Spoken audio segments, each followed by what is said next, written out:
आजादी के बाद से सबसे कम मतदान हुआ है।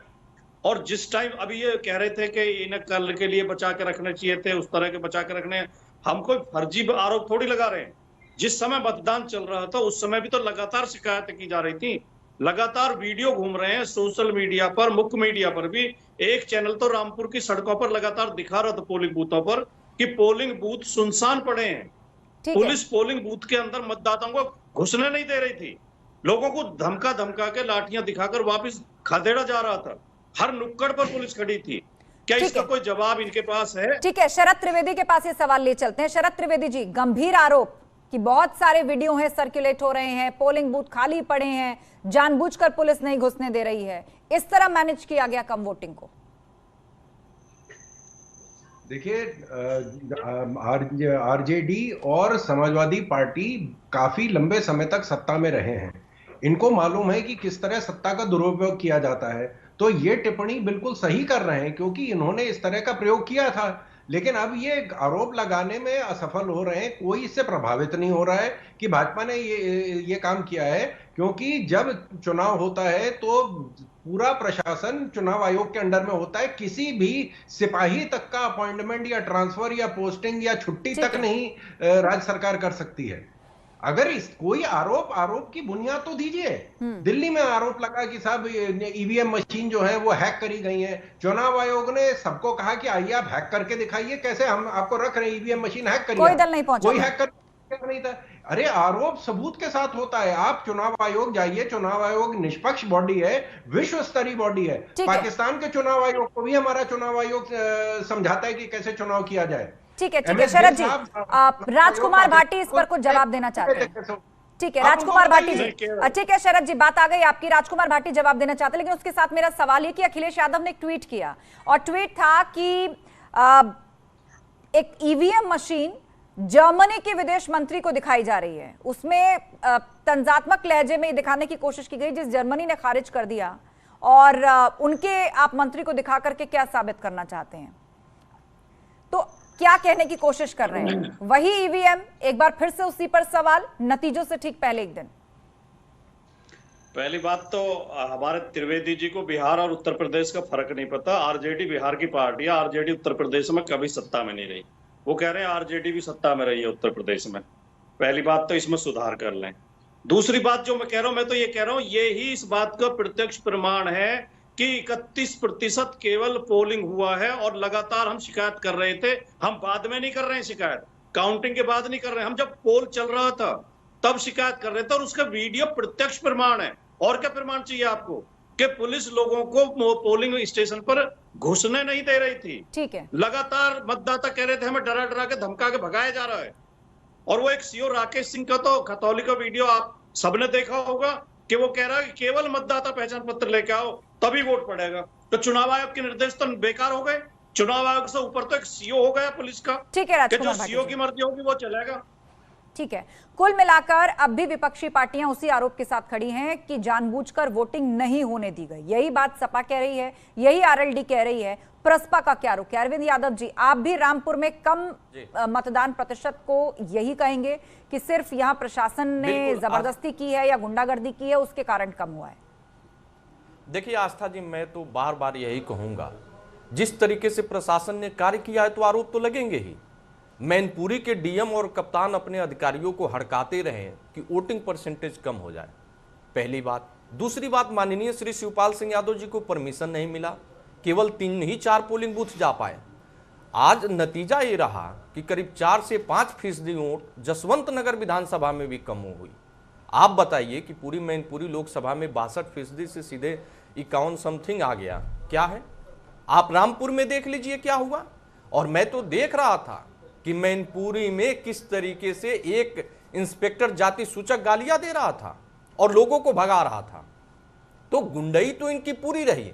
हाँ, एक चीज जरूर मैं कहूंगा कि भारतीय जनता पार्टी ने जिस तरीके से इनके अधिकारियों ने इनके निर्देश पे गुंडई किया है, इनसे ज्यादा गुंडई हम लोग जानते हैं। लेकिन अरविंद जी, इस संविधान को खत्म करने के लिए गुंडई करते हैं। बीजेपी के डेलीगेशन ने इलेक्शन कमीशन से की है। आप भाजपा पर आरोप लगा रहे हैं, वो सपा के कार्यकर्ताओं पर आरोप लगा रहे हैं। सुनिए, इसी गुंडागर्दी का आरोप, इसी के पास दो शिकायत पहुंची। आस्था जी सुनिए, हाँ बोलिए। आस्था जी सुनिए, मैं कह रहा हूं कि ये गुंडई करते हैं संविधान को खत्म करने के लिए, संवैधानिक संस्थाओं को खत्म करने के लिए, लोकतंत्र की हत्या करने के लिए, महिलाओं का चीरहरण करने के लिए, किसानों को कुचलने के लिए, गरीब पिछड़े दलित वंचित शोषितों को पीड़ित प्रताड़ित करने के लिए गुंडई करते हैं। लेकिन हमारी गुंडई सिर्फ इस बात की रहती है कि संवैधानिक संस्थाएं न तो खत्म होने दिया जाएगा, मतलब आप मान रहे हैं, आप ये कह रहे हैं कि आप अपनी तरह की गुंडई करते हैं, आप अपनी तरह की गुंडई करते हैं, ये आप मान रहे हैं? देखिए, मैं कह रहा हूं कि हर समाजवादी लोग इनसे ज्यादा गुंडई करना जानते हैं। ये सरकारी संपत्तियों को बेचना चाहेंगे, गुंडई के बल पे नहीं बेच सकते हैं। हर समाजवादी लोग खड़े रहेंगे, लोकतंत्र को ये नहीं लूट सकते हैं। इन्होंने पूरा प्रयास किया है और लूटने का पूरा कहीं भी कमी कसर नहीं छोड़ी। आस्था जी, बस 2 सेकंड लूंगा। खतौली से लेकर रामपुर और मैनपुरी में इन्होंने क्या किया, क्या तांडव मचाया, किस तरीके की गुंडई की, सबने देखा है। और सत्ता सतत नहीं रहती है आस्था जी, भारतीय जनता पार्टी को समझ लेना चाहिए, सत्ता परिवर्तन होगी और इनसे ज्यादा गुंडई हम लोग जानते हैं। ठीक है, वो जनता को तय करना है और बस अब कुछ ही घंटों का वक्त रह गया है। सुबह 8 बजे से काउंटिंग शुरू हो जाएगी। शांत हो जाइए अरविंद जी, बात आ गई आपकी, बात आ गई अरविंद जी, शांत हो जाइए। रुक करेंगे अनिल दुबे जी का, प्रवक्ता आरएलडी हमारे साथ है। अनिल दुबे जी, घूम फिरकर सभी विपक्षी पार्टियां जब इस तरह का आरोप लगाती हैं कि ईवीएम में गड़बड़ी हो सकती है, प्रशासन ने गुंडागर्दी करी, वोट नहीं देने दिए गए, इस तरह के जब आरोप लगते हैं तो भाजपा कहती है कि हार का डर सता रहा है। पहले से आप लोग माहौल बना रहे हैं, पर यह भी कह रहे हैं कि हम 3 सीट जीतेंगे। आप दोनों हाथ में लड्डू लेकर चलना चाहते हैं, हालांकि अब नतीजे स्पष्ट होने में कोई बहुत ज्यादा वक्त नहीं है। देखिए, नतीजे तो कल आ जाएंगे। नतीजे जो आने हैं वो पता है, नतीजे पता है कि भारतीय जनता पार्टी हार रही है। अगर ये हार न रहे होते तो ये प्रशासनिक गुंडई, प्रशासनिक मशीनरी को इस तरह से न लगाते। प्रशासनिक मशीनरी रामपुर में भी लगी रही, खतौली में भी लगी रही, मैनपुरी में भी लगी रही, सभी जगह इन्होंने प्रशासन का दुरुपयोग किया। लेकिन प्रशासनिक दुरुपयोग इसलिए इनका संभव नहीं हो पाया कि जनता इस बार बहुत जागरूक थी, जनता इनके खिलाफ थी और जनता ने जो है गठबंधन के पक्ष में, समाजवादी पार्टी के पक्ष में, राष्ट्रीय लोकदल के पक्ष में मतदान करने का काम किया। और ये तो मतलब खतौली में आपको ये शिकायत नहीं है कि वोटर्स रोके गए? खतौली में आपको शिकायत नहीं कि वोटर्स रोके गए? क्योंकि आपने अभी कहा कि जनता ने बढ़ चढ़कर भाग लिया, काम किया। हाँ, आप कह रहे थे जनता ने बढ़ चढ़कर भाग लिया और विफल हो गया उनकी साजिश। सीओ खतौली तो केवल एक जांच विशेष के लोगों को कह रहे थे कि वोटिंग मतदाता पहचान पत्र के साथ ही आइए, ठीक है, आधार कार्ड लेकर के मत आइए। चुनाव आयोग चिल्लाता रहा कि आधार कार्ड मान्य है, लेकिन सीओ खतौली को आधार कार्ड मान्य नहीं था। वहां के दरोगा वोटरों को धमकाने का काम कर रहा था। हम लोगों ने निर्वाचन आयोग से शिकायत की, लेकिन इसके बावजूद भी जनता ने इनके दबाव में नहीं आई। जनता ने, ठीक है, यानी खतौली में आपने कहा कि जनता किसी के दबाव में नहीं आई, उसने बढ़ चढ़कर वोटिंग में हिस्सा लिया। तो घूम फिरकर ये आरोप जो है वो रामपुर के लिए, जहां कम पोलिंग हुई है, उसका कारण और क्या हो सकता है? रुक करेंगे रास बिहारी जी का, वरिष्ठ पत्रकार। रास बिहारी जी, रामपुर में कम वोटिंग परसेंटेज का क्या कारण हो सकता है? सीधे तौर पर विपक्षी पार्टियां आरोप लगा रही हैं कि वोटर्स को रोक दिया गया, जानबूझकर पोलिंग नहीं होने दी गई। लेकिन आप वरिष्ठ पत्रकार हैं, वोटिंग कम हो या ज्यादा हो, कई फैक्टर्स पर इसका आकलन किया जाता है। मसलन रामपुर बीते 3 साल में लगातार चुनाव में जाता रहा है। कभी लोकसभा का उपचुनाव हो रहा है, कभी यूपी विधानसभा चुनाव हो रहा है, फिर विधानसभा का उपचुनाव हो रहा है। क्या लग रहा है आपको? इससे पहले जो लोकसभा उपचुनाव हुआ, उसमें भी वोटिंग परसेंटेज काफी कम रहा। खासकर जो रामपुर विधानसभा सीट में, उसमें भी 31.49% मतदान रहा ये लोकसभा उपचुनाव में रामपुर विधानसभा सीट में।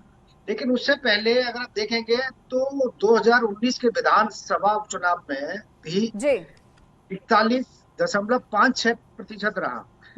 तो ये एक वजह जो है, कुछ कारण वहां के स्थानीय कारण कुछ रहे होंगे, ठीक है। लेकिन सबसे बड़ी बात यह है कि जिस तरह से विपक्षी दल आरोप लगा रहे हैं कि वहां पर अफसरों ने सत्तारूढ़ दल के पक्ष में काम किया, मैं देख रहा हूँ कि मीडिया में इस तरह के आरोप नहीं आ रहे। मीडिया की तरफ से भी जब कहीं चुनाव होता है ये सब सोशल मीडिया के हवाले से कहा जा रहा है या पॉलिटिकल पार्टीज कह रही हैं कि ये सब सोशल मीडिया पर सर्कुलेट हो रहा है, लेकिन कितना झूठ कितना सच, शिकायत अगर सही फोरम पर ना पहुंचे या उस जगह ना पहुंचे उन्हीं वीडियोस को दिखा करके, तो उसको कितना सत्यापित माना जाए, ये भी एक बड़ा सवाल होता है। सोशल मीडिया पर बहुत कुछ सर्कुलेट होता है, वो कितना पुराना है कितना नया है, फ्रेश है तो वो शिकायत के तौर पर गया कि नहीं गया सही जगह पर, ये भी बहुत सारे सवाल होते हैं जो जुड़े हुए होते हैं। शरद त्रिवेदी जी, ठीक है रास बिहारी जी, लौटेंगे आपके पास। शरद त्रिवेदी जी, ये सारे सवाल हैं जो चुनावी मंचों से पूर्व में भी हमने सुने हैं, पूर्व में भी जो चुनाव हुए उन पर भी ऐसे ही जो है वो शिकायतें सामने आती हैं। वोट नहीं पड़े थे तब भी हम ये शिकायत सुन रहे थे, और वोट पड़ गए हैं अब भी वही स्क्रिप्ट है। आस्था जी देखिए, दिल्ली में 20 साल से हमारी सरकार नहीं है, और पिछले 8 साल से जो दिल्ली पुलिस है वो केंद्र सरकार को रिपोर्ट करती है, और आज दिल्ली में हम लोग म्युनिसिपल कॉर्पोरेशन के चुनाव में भारतीय जनता पार्टी के खिलाफ वोट पड़ा है। क्या दिल्ली में हम पुलिस का इस्तेमाल नहीं कर सकते थे? राजस्थान में कांग्रेस सरकार से पहले हमारी सरकार थी, क्या वहां हम इस्तेमाल नहीं कर सकते थे तंत्र का? और तब हमारी केंद्र में भी सरकार थी। लेकिन दिक्कत यह है कि जब हमारे मित्र जो विपक्ष के हैं, देखिए हार जीत अपनी जगह है, लेकिन एक निष्पक्ष बॉडी, संवैधानिक बॉडी जिसका विश्व में नाम है, उसके खिलाफ इस तरह के आरोप लग रहे हैं, और हमारा इतना जबरदस्त हमारे राजकुमार भाटी जी इस पर जवाब देंगे। राजकुमार भाटी जी जवाब क्या देंगे आप इस पर? कई बड़े स्टेट्स भाजपा के हाथ से निकल गए, दिल्ली का म्युनिसिपल चुनाव जो हुआ उसमें भाजपा के खिलाफ वोट पड़ा, वहां ईवीएम या सरकारी मशीनरी का दुरुपयोग नहीं हो सकता था, जब केंद्र में भी भाजपा की सरकार है, राज्य में पूर्व में रही है।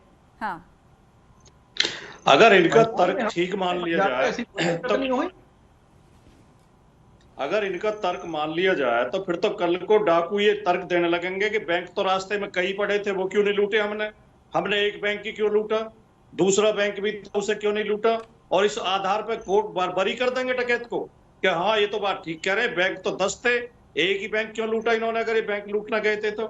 दूसरे, अभी जो रास बिहारी जी कह रहे थे कि कुछ स्थानीय कारण रहे होंगे जिससे मतदान कम हुआ, मुझे तो नहीं पता क्या कारण रहे, लेकिन विपक्ष का आरोप गलत है।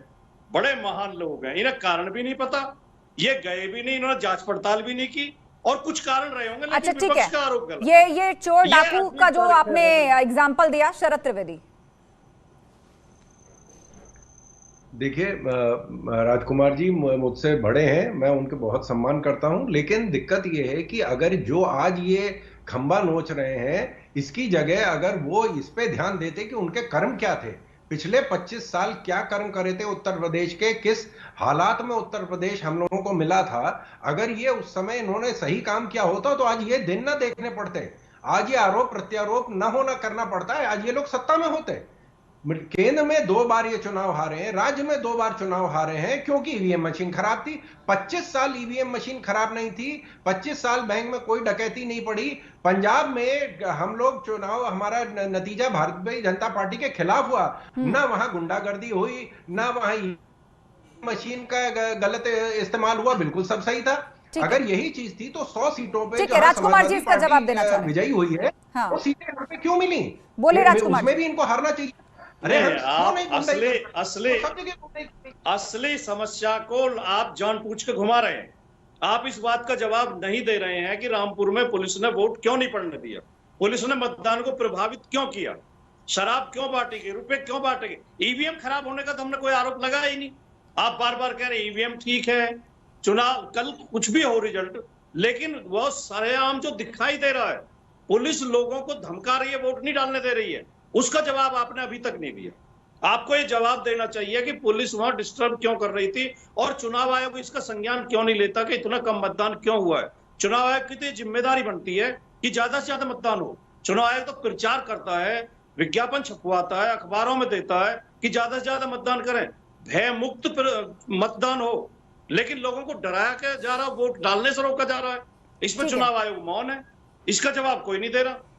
ठीक है शरद त्रिवेदी जी, सवाल यहाँ सरकार पर भी है, प्रशासन पर भी है, और चुनाव आयोग को भी घेरा जा रहा है कि वो भी निष्पक्ष तरीके से काम नहीं कर रहा है। एक संवैधानिक संस्था पर भी ये बड़ा सवाल है। आस्था जी, ये दिक्कत सिर्फ वहां होती है जहां भाजपा जीतती है, जहां भाजपा के खिलाफ वोट जाता है वहां ये कोई समस्या नहीं होती। मैं इसी बात को कह रहा हूं क्योंकि यहां इनको पता है पहले से ही कि क्या नतीजा निकलने वाला है, क्या वहां पे काम हुआ था इनको पहले से पता है। ये पहले से ही पेशबंदी की जा रही है। वकालत में, मैं पेशे से वकील हूं, वकालत में केस क्या होता वो अलग चीज है, हमको पेश क्या करना वो अलग चीज है। हमको पहले से जनता के सामने तैयारी करनी है कि जनता को हम क्या बताएं, जनता को किस तरह हम पेश करें कि हम क्यों हारे थे, क्योंकि जनता इनसे सवाल पूछेगी, इनका पार्टी इनसे सवाल पूछेगी कि आप सत्ता से बाहर हैं। पिछले 8 साल में, आप 8 साल में 4 चुनाव हार चुके हैं, हर 2 साल बाद एक चुनाव हार जाते हैं। तो किसी पे ठीकरा फोड़ना है कि जी सरकार गलत इस्तेमाल कर रही है, इनके समय में आपका कहना है कि हार की हताशा है, जो स्टेट बीजेपी के हाथ से निकल जाता है तो वहां चुप्पी साध ली जाती है, लेकिन जहां बीजेपी जीतती है वहां पर इस तरह के सवाल अब स्वाभाविक हो गए। अरविंद जी, डिबेट अंतिम पड़ाव में आप कुछ कहना चाहते हैं 20 सेकंड। हाँ देखिए, मैं बिल्कुल ये कहना चाहता हूं कि शरद त्रिवेदी जी बताएं ना कि मैनपुरी की पुलिस ने क्या नहीं किया। बाउंड्री वाल कूद के ब्लॉक प्रमुख के घर में घुस जाना, एक जात विशेष के नेताओं को किस तरीके से कैद कर लेना, एक जात विशेष के लोगों को किस तरीके से कैद कर लेना, जिधर समाजवादी पार्टी के वोटर थे, जिधर आरएलडी के वोटर थे, उनको पूरी तरीके से घेराबंदी कर देना, रामपुर में एक जात विशेष के धर्म के लोगों को निकलने न देना, लाठियां मारना, पर्चा फाड़ के फेंक देना, कौन कर रहा था महोदय, किसके निर्देश पे हो रहा था? और आरोप तो लगेंगे, चुनाव आयोग पे भी सवाल खड़े होंगे और सत्ता शासन पे भी यही सवाल खड़े आरोप होंगे। बीजेपी ने भी समाजवादी पार्टी पर लगाया है और मैनपुरी के ही अंदर। इस तरीके के ठीक है अरविंद जी, बात